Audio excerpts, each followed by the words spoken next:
Baik rekan-rekan sekalian, berbicara manusia itu terdiri dari pikiran, perasaan, dan emosi ya. Maka berbicara pikiran, bagaimana cara memaksimalkan pikiran? Satu hal rekan-rekan sekalian, pikiran akan bisa maksimal ketika pikiran itu diisi terus dengan ilmu dan selalu dinetralisir. Jadi rekan-rekan sekalian, yang harus kita pahami bersama adalah bagaimana ilmu kita terus isi ya di dalam kehidupan kita. Juga nepikun kak jenuh gitu nah di otak. Biasanya kalau otak itu diisi secara otomatis akan meluap, benar nggak rekan-rekan sekalian? Maka luapan dari, anggap saja rekan-rekan sekalian ya, ketika otak diisi itu seolah-olah Anda itu sedang mengisi gelas. Kebayangi terus Anda isi, maka luapan air tersebut itu akan meluap ya di keluar gelas. Begitu juga dengan ilmu rekan-rekan sekalian, kita isi terus sehingga mau tidak mau pada satu titik itu akan menjadi luapan, yaitu wa'alamahu. Jadi kita mau menerangkan kembali kepada orang lain, kita juga mau mengamalkan pada orang lain, kita juga mau menjadikan diri kita itu menjadi sesuatu yang berguna, bukan hanya untuk saat ini, tapi berguna bagi sekarang, besok,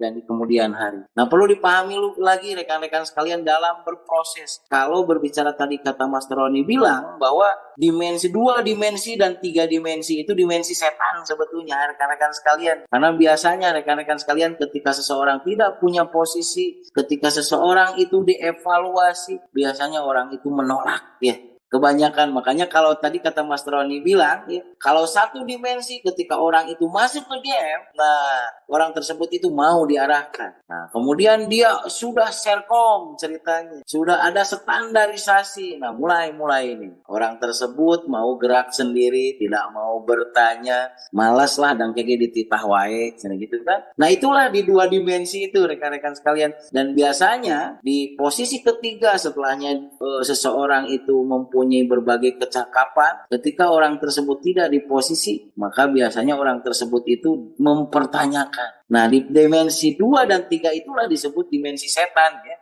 Dimensi setan itu adalah dimensi di mana seseorang itu tidak mau dievaluasi dan tidak mau diposisikan. Makanya rekan-rekan sekalian, minimal kita ada di 4 dimensi loh gitu rekan-rekan sekalian.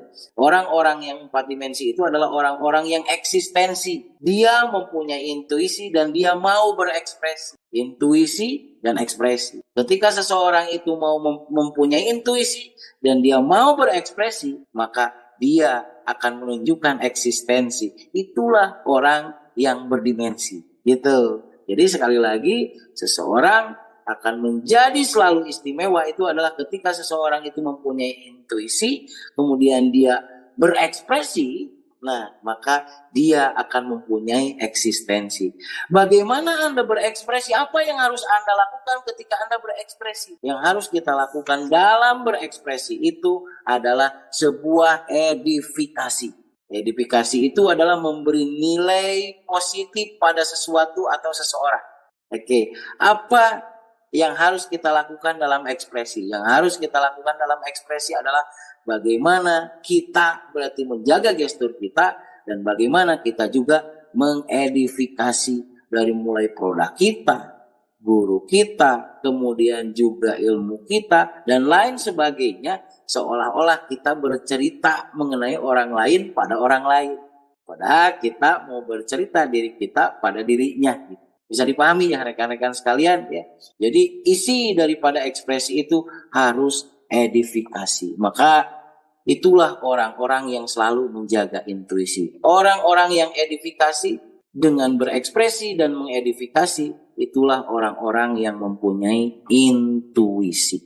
Baik ya, orang-orang yang mempunyai keyakinan pada sesuatu atau seseorang tanpa mengenyahkan logika. Oke, semoga rekan-rekan sekalian kita termasuk orang-orang yang intuitif karena kita ingin selalu ajaib, ingin selalu ajaib di dalam setiap apapun yang kita lakukan.